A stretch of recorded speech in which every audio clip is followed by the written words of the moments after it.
চিংড়ি মাছের মালাইকারি অনেকেই অনেক পদ্ধতিতে করে থাকে, একদম সহজ উপায়। আরও একটি চিংড়ি মাছের মালাইকারির ভিডিও তোমাদের সাথে আজকে শেয়ার করব। এরকম পদ্ধতিতে রান্না করলে যেই খাবে সেই কিন্তু প্রশংসা করবেই। তো চলো আজকে চিংড়ি মাছের মালাইকারি তোমাদের সাথে শেয়ার করব। বাই দ্য ওয়ে, আমি প্রিয়াঙ্কা। তো দেখো, চিংড়ি মাছের মালাইকারি বানানোর জন্য 4টে আমি ভেনামি চিংড়ি নিয়ে নিলাম।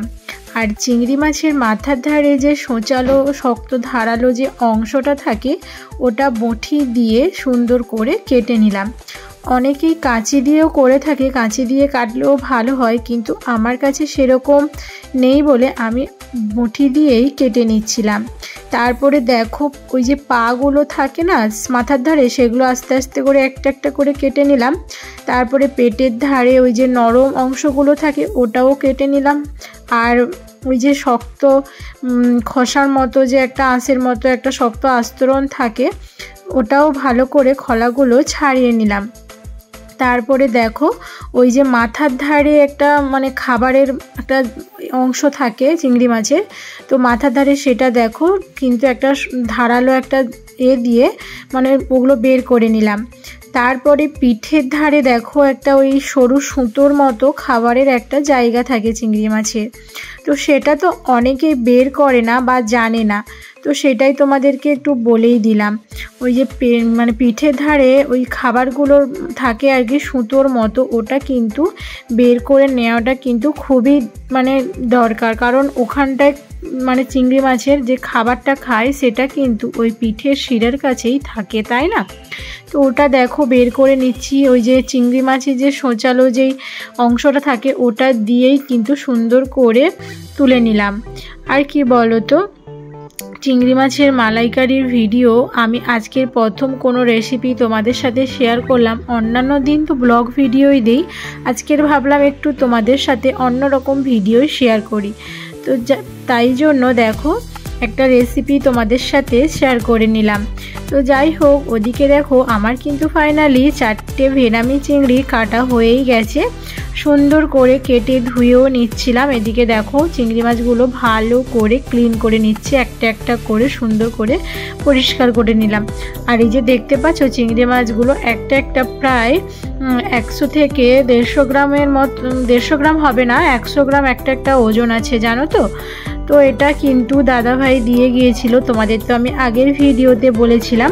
তো যাই হোক, এই যে দেখো চিংড়ি মাছগুলো কিন্তু ভালো করে ধুয়ে নিয়ে নুন হলুদ আর হালকা করে দেখো লঙ্কা গুঁড়ো মিশিয়ে ভালো করে আমি কিন্তু মাখিয়ে নিচ্ছিলাম। তারপরে এই যে দেখো চিংড়ি মাছগুলো মাখিয়ে নিয়েছি। আর চিংড়ি মাছ মানে রান্না করার জন্য, চিংড়ি মাছের মালাইকারি রান্না করার জন্য আমার কাছে কিন্তু নারকেল নেই। তো খুবই সহজ উপায় বা খুবই সহজ পদ্ধতিতে, একদম ঘরোয়া বাঙালি পদ্ধতিতে আমি তোমাদের সাথে শেয়ার করব যে কিভাবে ঘরে সহজ উপকরণ দিয়েই তোমরা বানিয়ে ফেলবে ঝটপট চিংড়ি মাছের মালাইকারি। তো ওইদিকে দেখো চিংড়ি মাছের মালাইকারি বানানোর জন্য নিয়ে নিয়েছি রসুন বাটা, হালকা একটু পেঁয়াজ বাটা, আদা বাটা, একটু ধনে গুঁড়ো, জিরে গুঁড়ো, মিট মশলা, লঙ্কা গুঁড়ো, হলুদ গুঁড়ো, আর 2টো কাঁচা লঙ্কা, আর একটু নুন, আর নিয়েছি লাল মরিচ গুঁড়ো। তো যাই হোক, এই কটা উপকরণ আমি নিয়ে নিয়েছি চিংড়ি মাছের মালাইকারির জন্য। তারপরে দেখো একটা কড়াই প্যানের মধ্যে হালকা সর্ষের তেলই আমি এখানে ইউজ করেছি, তোমরা পারলে সাদা তেল ইউজ করতে পারো, কিন্তু সর্ষের তেলটা ইউজ করলে পরে খেতে কিন্তু ভারী টেস্টি হবে আর সেন্টটাও খুব সুন্দর হবে। তো সেই জন্য আমি এখানে 50 গ্রাম মতন সর্ষের তেল নিয়ে নিয়েছি। তারপরে দেখো সুন্দর করে মিডিয়াম আছে কিন্তু গ্যাসের ফ্লেমটা রেখেছি। তারপরে আস্তে আস্তে চিংড়ি মাছগুলো লো ফ্লেমে ভেজে নিচ্ছিলাম। আর চিংড়ি মাছগুলো কিন্তু হালকা কুক করতে হবে, কারণ চিংড়ি মাছগুলো যদি বেশি কুক করে নাও তাহলে কিন্তু খেতে অতটাও ভালো লাগবে না। মিনিমাম তোমার 30 সেকেন্ড থেকে 60 সেকেন্ড মতন হালকা করে কুক করে নেবে। তারপরে এই যে দেখো চিংড়ি মাছগুলো হালকা হালকা ভেজে যথারীতি দেখো নামিয়ে নিলাম। তারপরে তেলের মধ্যে ওই চিংড়ি মাছ ভাজা তেলের মধ্যে নিয়েছি 2টো এলাচ, আর নিয়েছি 2টো দারচিনি আর 2টো লবঙ্গ আর 2টো কাঁচামরিচ। এগুলো ভালো করে তেলের মধ্যে কিন্তু লাল লাল করে ভেজে নেব, আর দেখবে সুন্দর একটা স্মেলও বাড়াবে। তারপরে দেখো তেলের মধ্যে দিয়ে দিলাম হালকা রসুন কুচি। তোমরা পারলে এটা ইউজ করতে নাও পারো, এটা কিন্তু স্কিপ করে যেতেই পারো। আমার স্বাদ মতন আমি একটু রসুন বাটাই দিয়ে দিলাম। তারপরে দেখো হালকা করে পেঁয়াজ বাটাও দিয়ে দিলাম। 2টো মিডিয়াম সাইজের পেঁয়াজ নিয়েছিলাম, ওটাই দেখো মানে গ্রেট করে নিয়েছিলাম, তো সেটাই দিয়ে দিলাম।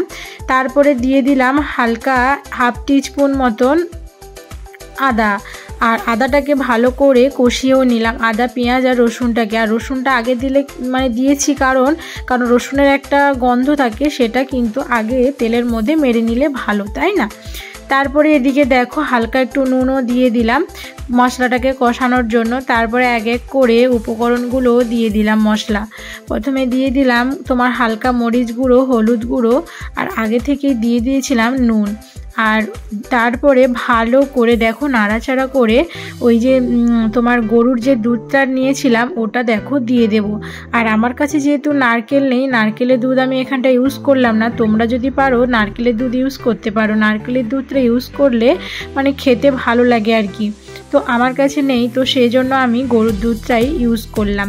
তো যাই হোক, এদিকে দেখো দুধটাও দিয়ে দিলাম। আর এদিকে হালকা ফুটে গেলে দিয়ে দেব তোমার জিরে গুঁড়ো, ধনে গুঁড়ো আর হালকা একটু মিট মশলা।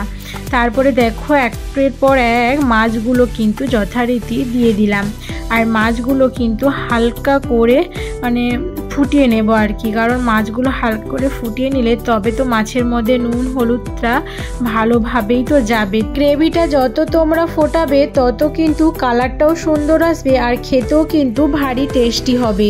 তারপরে দেখো গ্রেভিটা হালকা করে ফুটিয়েও নিলাম। তারপরে ওপর থেকে নিজেদের স্বাদ মতন দিয়ে দেব চিনি দিলে পরে কিন্তু এর টেস্ট দ্বিগুণ বেড়ে যাবে, কেননা হালকা মিষ্টি মিষ্টি খেতে লাগলে পরে কিন্তু বেশ ভালোই লাগবে। তারপর দেখো হালকা করে নাড়াচাড়া করার পর গ্রেভিটা একটু গাঢ় হয়ে যেতে এবার কিন্তু নামিয়েই নেব। তো দেখো হয়ে গেছে ফাইনালি আমাদের চিংড়ি মাছের মালাইকারি। তো চিংড়ি মাছের মালাইকারি কেমন লাগছে অবশ্যই কমেন্ট বক্সে কমেন্ট করে জানিও। তারপর দেখো একটা একটা করে চিংড়ি মাছ একটা পাত্রের মধ্যে নামিয়ে নিচ্ছিলাম। কালারটা কত সুন্দর এসেছে তোমরা নিশ্চয়ই দেখেও বুঝতে পারছো খেতে কতটা সুন্দর হবে। খেতেও কিন্তু ভারী টেস্টি হয়েছিল। খুব সহজ পদ্ধতিতে ঘরোয়া উপকরণ দিয়ে আজ বাড়িতে বানিয়ে ফেললাম চিংড়ি মাছের মালাইকারি। বন্ধুরা তোমরাও ঝটপট ঘরোয়া উপকরণ দিয়ে বাড়িতে বানিয়ে ফেলো চিংড়ি মাছের মালাইকারি। এদিকে চিংড়ি মাছের মালাইকারি টেস্টের জন্য এক থালা কিন্তু ভাত নিয়েও বসে গেছি। বন্ধুরা আমরা খেতে থাকি আর তোমরা ঝটপট বানিয়ে ফেলো চিংড়ি মাছের মালাইকারি। ভিডিওটি কেমন হয়েছে অবশ্যই কমেন্ট করে জানিও, আর ভালো লাগলে একটা লাইক করে দাও, ঝটপট আমার চ্যানেলটা সাবস্ক্রাইব করে নিও। আর তোমরা কারা কারা এরকম টাইপের রেসিপি ভিডিও দেখতে চাও অবশ্যই আমার কমেন্টে জানিও, এরকম টাইপের ভিডিও আমি তোমাদের দেওয়ার চেষ্টা করব যদি তোমরা কমেন্ট করে জানো। তো যাই হোক আজকের মতো ভিডিওটাই অবধি, টাটা, ভালো থেকো, সুস্থ থেকো, দেখা হবে পরের নেক্সট ভিডিওতে, বাই।